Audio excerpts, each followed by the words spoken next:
Greetings, welcome to the Prime Directive. I'm your host, Jeffico. My co-host as always, Chris. Say hi, Chris. Hello. So, Chris, question. Are we doing what we usually do where we try to accentuate some positives and things we like about Discovery, or are we just going to shit on it the whole time? We can like some. It's better than some of the stuff you've been having me watch. How dare you? How dare you? I invite you over to my home. I come in peace.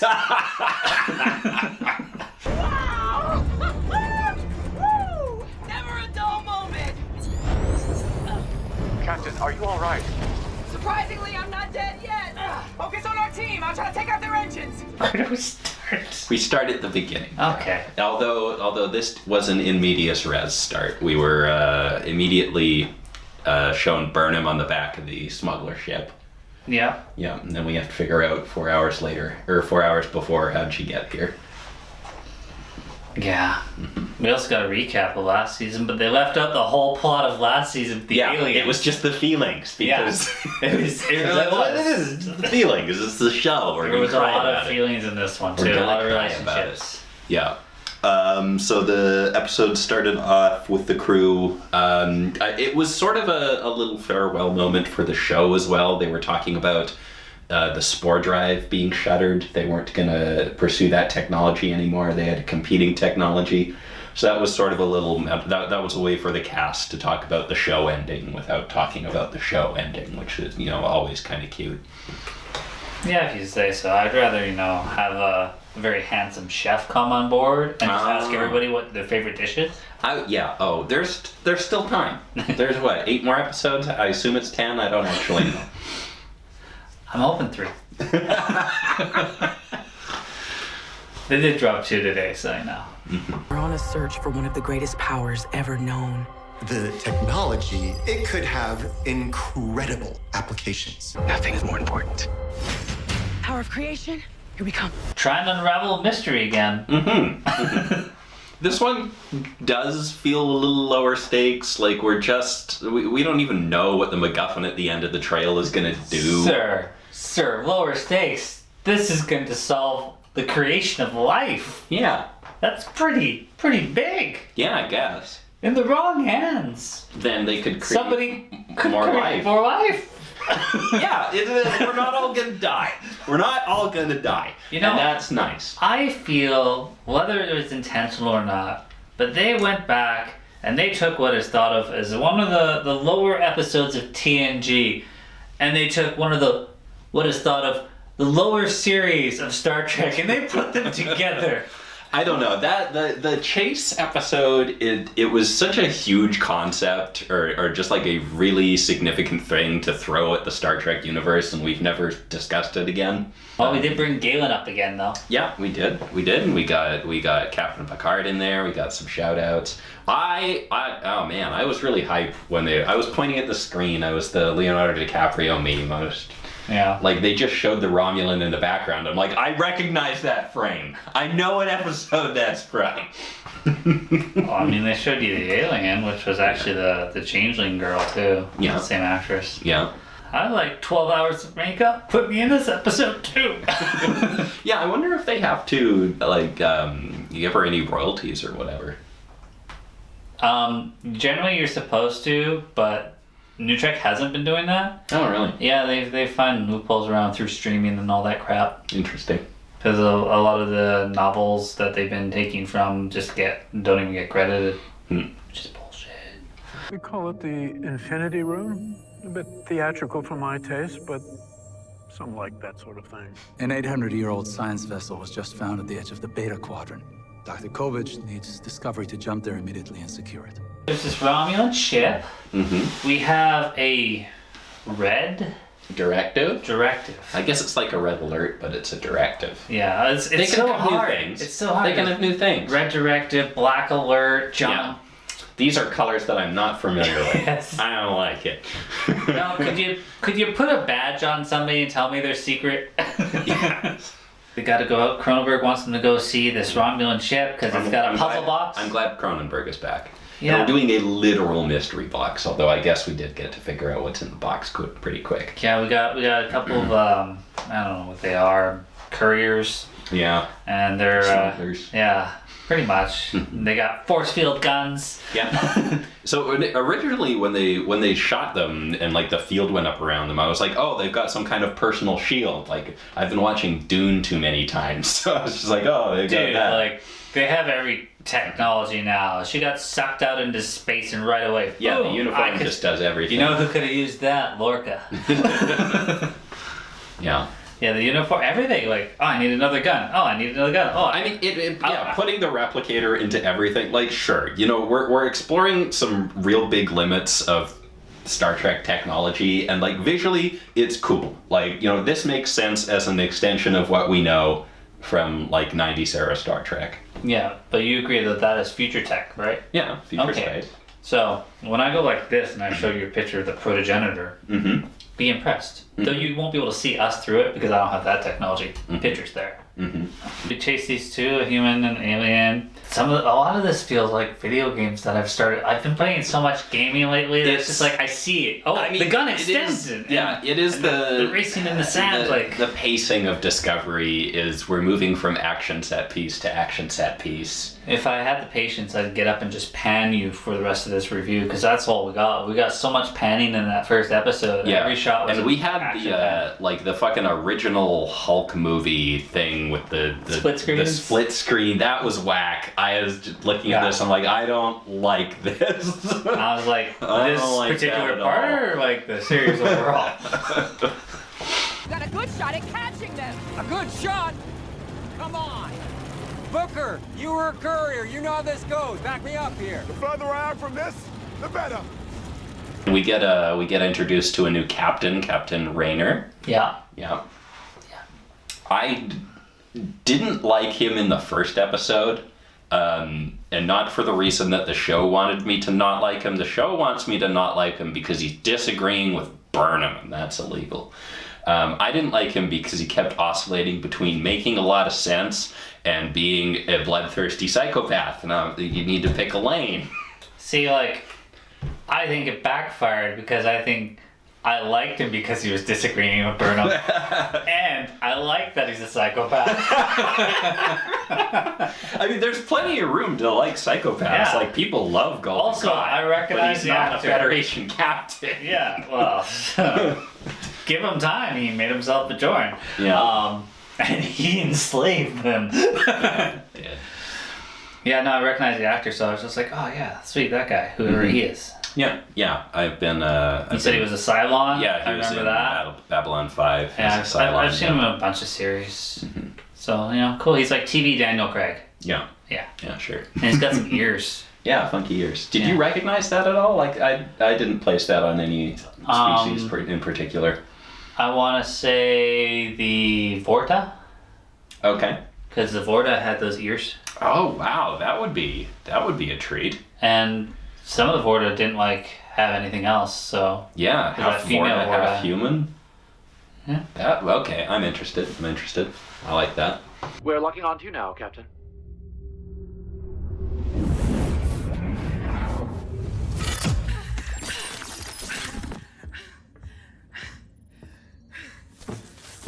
Burnham jumps. Yeah. Off of the ship. First, she's on the ship outside with gravity boots, and it's going at warp, which I'm more just like, no fucking way. And then she jumps off and she's casually floating.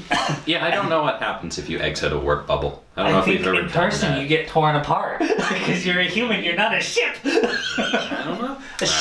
A ship coming out of warp. I've watched them. They spin out of control and explode. She didn't. And we missed out. They already dropped the ball. They had the greatest opportunity. They had the ultimate bug splat on a view screen. And they somehow just beamed her casually. That was too much. They just beamed her casually through the view screen. Way and then too much. She was just like one step. Oh, okay. I stopped the warp momentum I was on. Yeah, sometimes transporters conserve momentum and sometimes they don't. I don't know. Why are you flying at her if it's in question whether or not you're going to make the beam in time? Hey. Why are you on a collision course? They take risks. Hey, he's first officer. Maybe he wants to be captain again. Yeah, maybe. Maybe Saru was gunning for the job. Also, I will complain, there was no Nielsen. Sarah Meach has not been in the first 2 episodes. I'm already ready to quit. She was like the first officer there. They had like, not that they've ever defined roles in this show, but like she was like totally there every time Burnham wasn't in the chair. Mm-hmm. So like, I need a new first officer. What about Nielsen? I want you to be my number 1. You get knocked in the head with one of those statues? Vance wouldn't let me back on a ship unless it was a garbage scow. I already spoke to Vance. He backs my choice. You know, by the time we got to the second episode, I was like, it's pretty predictable that he's going to be the first officer. And I was right. And I was like, oh, people are going to talk about relationships and cry. And I was right. I think everybody knew that. I think everybody knew that. Yeah, well, Bet Now still gave me a pretty high percentage. The Vegas odds. Betting on Discovery. The Vegas odds, yeah. We had to get Book to figure out what direction these people went in. Because he's a courier and he knows that shit. Yeah. And he's just like, well, all these ones that go to the Federation don't make sense. Also, this one, like, well, I didn't need to say any of that because only one of these have a planet with a guy who would buy this. yeah. Yeah. I loved Fred. Fred was a very millennial Data. Yeah. Everybody was very millennial in this. I thought the chick was very millennial. Well, we came across some choice vintage tech. Heard it was your kind of thing. Indeed. You have voyaged to the correct locale. Talk like current day people. Come on. We're in the fucking 900 years in the future. On top of our several hundred years because it's Star Trek and stuff. Everybody does.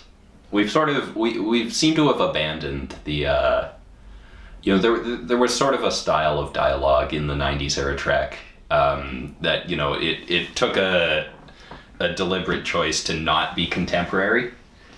And that was true for the 60s as well. Like, they didn't say groovy or anything. Not even Chekhov said things were groovy. It was a little more lax in TOS, of course, but, like, we were naval. Granted, they brought stiffer naval into the movies. Yeah. But, like, there was a lot more naval in it. And it's just like, you are a military organization. Like, so it's just like, you act a certain way, you talk a certain way. It's not just, hey, man, how's it going? Yeah. Yeah, and we've abandoned that for a lot of the newer Trek. Like, even Strange New Worlds that I'm really enjoying, it's more professional, but it's still less so than previous entries. And that is a thing that bothers me when I watch it, because I'm just like, I don't buy that us today would be like that, or be in that situation. Like, Yeah, so unfortunately the entire center area seems to be surrounded by a weirdly strong electromagnetic field. See? Something you might see from a great technological power? We will find out soon enough. But it's been that way for all the previous seasons. I know. It's there. Hey, I'm just saying. Another thing they could have done better. So yeah, we get millennial Data. Fred. He has the weird looks. He's been alive for 600 years or something. He buys the stuff off of them, offers them 2 bars of gold pressed platinum. They're like, that's not enough. Yeah, man, that guy was really bad at negotiating.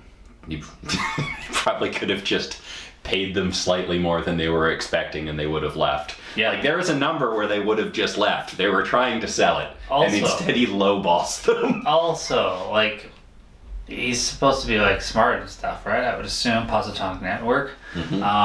He's just like, well, you're not leaving. And then they had plenty of time to kill all the guards in there. Yeah. The 2 of them, like, you know, if I was going to be like, hey, we're going to take this, if they don't take that, like, you just kill them.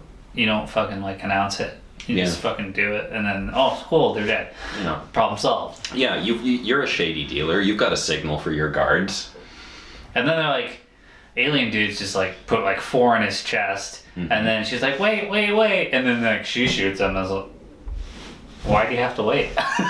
you were like gonna do something, but then you didn't. Go! You!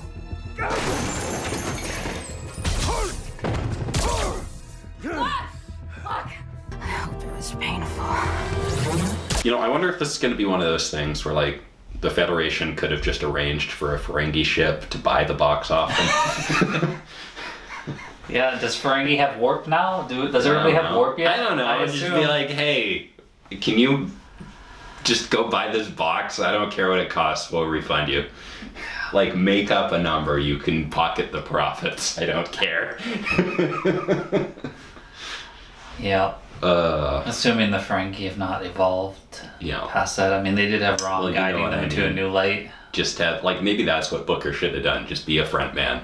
Yeah. Be like, do that plan that he did. Would be like, hey, I want to buy your box. Yeah, I thought that's what he was going to do, but instead he just kind of 40. casually talked to them. Yeah. So I was like, yeah, I used to be you. Mm-hmm. You in it for the thrills, kids. He was just throwing out like slang and yeah, stuff. I am hip and with it. Yeah. It's the children. Do you guys still use the word cool? I thought maybe cool wasn't cool anymore. Yeah, exactly. That diary leads to something more dangerous than you know. The Federation can handle it, keep it safe. You can't. Keep going like this, you'll end up dead or in the brig.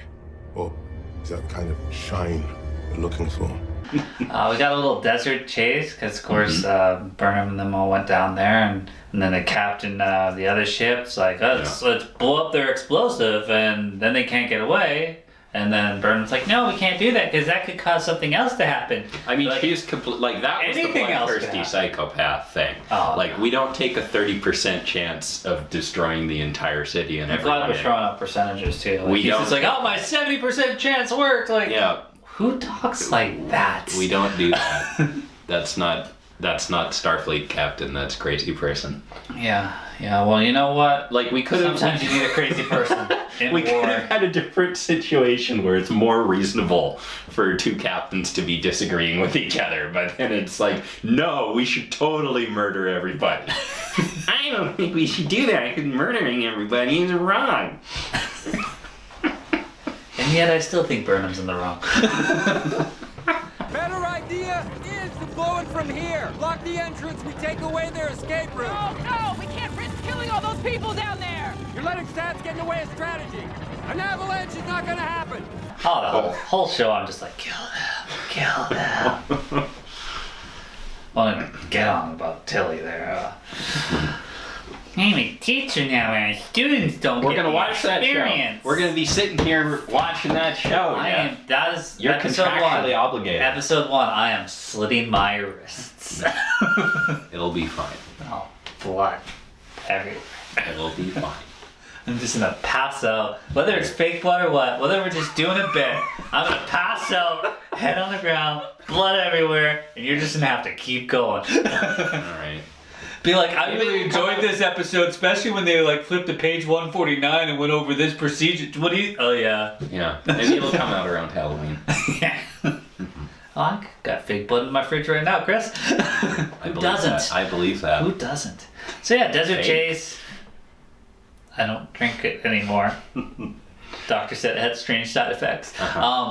So we got desert chase, avalanche of sand. Yeah, and Moll and Locke can't just, their ship can't just beam them onto it. They have to desert chase to it. Yeah, well, man, like it wasn't even a good like filmed desert chase. It was just like far away shot of fast CGI and then close up shots and then triple cam and like.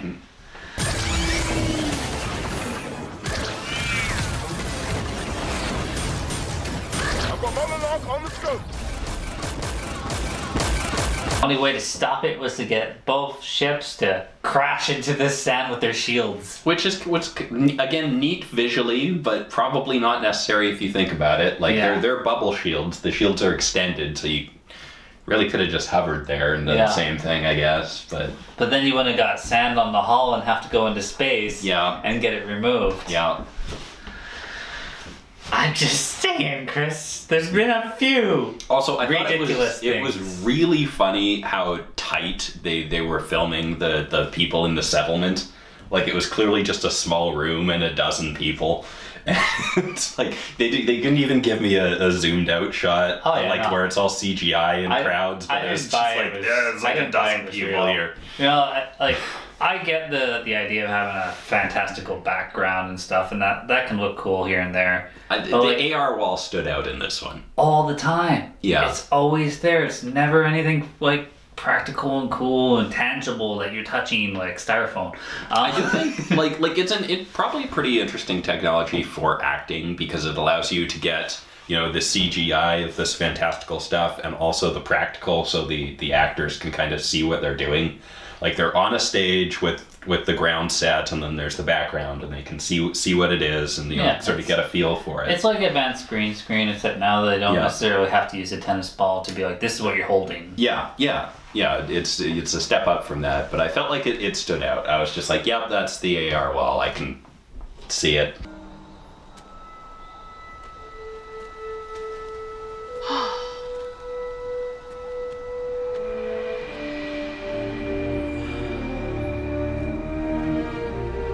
Also, I'm done with the quick beams. Like, all they do is, I'm here, and now they've got the infinity room, of which is just the white room that they can turn into anything. It reminded me of the Matrix. And it's just like back to screens. I'm like, what's the fucking point? Like, white room, screen, fancy planet room, like, just make a boardroom or something. I don't give a shit.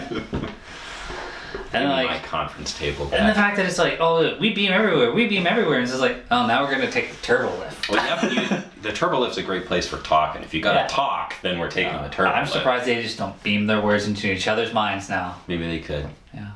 I go where the Federation tells me. Today they said here. Security briefing on deck 7, 5 minutes. After you. Have a court thing because we got to do politics because we gotta like just keep having the president talk to Burnham so that one day Burnham can be like, I'm gonna be president and I'm gonna get more votes than you because I've saved the galaxy. I'll just declassify it from the past. And then she's gonna be the action president. She also goes on all the missions herself. Yeah, that's where the show was going, and that's why we had to nix it. Yeah, well, we got Action Saru now. I thought that was great. I'm going to be saying, well, I guess he's off the ship now. I was going to be saying Action Saru for the entire season. It could be a sarcastic play. He could like clean up after a cat or something and be like, "There's Action Saru again." Action Saru. Just makes He's you think filling of, in application to join the Federation form B in triplicate. Action Saru. Yeah, it just makes me think of Action Jackson. Carl Weathers, man. I was thinking Daniel Jackson. Oh. It's Action Jackson. No, the actual movie Action Jackson. Oh, okay. It's a fun movie. You'd like it. But what I did on Kumau was no different than what I've been doing for the last 30 years. We're not at war. The Breen are infighting over a new leader. The Orions are regrouping. War is always a possibility, and you're living in a candy-colored hollow fantasy if you're thinking otherwise. We got Angry Captain, and he's just like, this is bullshit. We should be doing stuff instead of sitting here being idiots, doing politics shit. Fuck you all. Yeah. And they're just like, yeah, I think we should take a break. Yeah, we're gonna fire him. Early retirement. Like, yeah, I could have said all these other things. We get that talk at the end of Burnham and him. I could have said all these other things that are really smart and thoughtful and all the things that I've done for the Federation. But I was pissed and I felt like, dig the grave. Why didn't you say any of that during the inquiry? I already dug my own grave and that wouldn't matter. Doesn't mean you have to get in it. Strange planet with statues with glowy things. Well, Book came on board now. Yeah, so we can talk about our feelings more. God, I felt like things happened, stopped for like, it felt like that forever. That is the formula. Action set piece, talk about our feelings, action set piece. It's just really hit in this one because I'm just like, are they just kind of breaking them up now because they didn't have enough chemistry? Because like they're just like, oh, like you didn't call, and be like, yeah, I guess we just kind of didn't want to admit that like nothing's going on here, and be like, yeah, because like nothing was ever really going on here. You never committed to a real relationship. I don't know. I sort of forget where they were at by the end of the last season because the 10C brought them back to life, and they were pretty happy about that. I'm just saying, if you love somebody, the cat's gonna like you. So clearly, they didn't love each other because Grudge doesn't give a shit about her. Not even about the little digital mouse. I like the hollow mouse for the cat. Well, it's a special effect. He couldn't actually see it. Lights. I see Grudge is just as playful as ever. It's the constant change. hard for her to settle, you know? Yeah, so we got that drama, and then, it's like, okay, well, I guess see you around sometime or never, and then this was like, we got a specialist to go on this mission for you, and they're like talking it up like we don't fucking know. Like, we know it's Book, it's 100%. You're describing the guy we know. Yeah. Surprised it was Book. He did that little message later. I heard you were on board. Welcome back. How are you doing? Yeah. I've been helping resettle DMA That refugees. is what you were doing? I want to know how are you doing? He kept checking on, like, how are you doing? Not what they you really doing. leaned into him being the psychiatrist as well in earlier seasons, and they're keeping up with that. Yeah, they did have that. I didn't get that vibe as much. I got more of like, we're friends, we're bros now. Yeah. They should have like a total like drinking episode at the end or something. Mm-hmm. That's always cool. Show some bonding. Mm-hmm. Even get Stamets drunk on some vintage wine. Mm-hmm. You know what? I'm sure we've complained about this before, but what you just said there, it's really like we're always telling and not showing in this like we're just the talk about our feelings set piece, and we don't have time in this show to actually show character bonding. Yeah, like people don't have downtime and do things together as bros. Honestly, this is why I've never bought this relationship between Stamets and Culber, because like the most we got was like a brushing teeth before bed. That was literally the first episode. Yeah, and then like that was it. Yeah. Like there's never been like I do like them. They seem to do well together. Belana and Tom went on several dates. Yeah, like you don't get to see downtime for this crew, and they managed to show that kind of thing so much better in Lower Decks and Strange New Worlds. Like they're way better about building the crew up as people and showing their relationships when they're not on duty and saving the world. It's like filmmaking 101 though. It's you get people invested into your characters so that they like them, and it's just like bridge crew has names. Yeah. And like Reese got to go on a mission today. Yeah. Ooh. And like and he immediately got good. Like granted, yeah, bridge crews start to get names by season 3 and stuff, but like they never done anything with anybody on this show other than Burnham, and it's not that they spent any time doing character things with Burnham, they just had her do everything. No, you said you wouldn't let it ruin your evening. You just found out they're shuttering the Spore Drive program. I mean, come on. Luminary?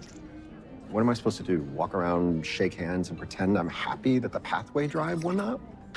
Yeah, we were always feeling so jammed for time, and we're so worried about constantly moving the plot forward that we're not taking time to get to know our characters. And to justify it, we just got speeches about like, oh, this is things. Yeah, so then we just say that we're all friends Yeah. and we are all that's family. That is a fantastic point. Yeah. Of why it doesn't work for me. Yeah. Saru goes, action Saru, and fires his things and shoots some of the probe thingies. Yeah. They do some science stuff. The anchor captain calls in and he's like, hey, they're not fucking me right now trial-wise, so... I've just been listening to your calls. They don't have cloaked antimatter. I don't know what they do have, but they don't have that. This is a science problem, Captain. No, this is a people problem, as you might say. It always is. Do you really think the Promelians were using cloaked antimatter batteries 2,000 years ago? To beat the system they built, you've got to think like them, not 32nd century scientists. Eventually get to the statue, read some of it. Jolan True.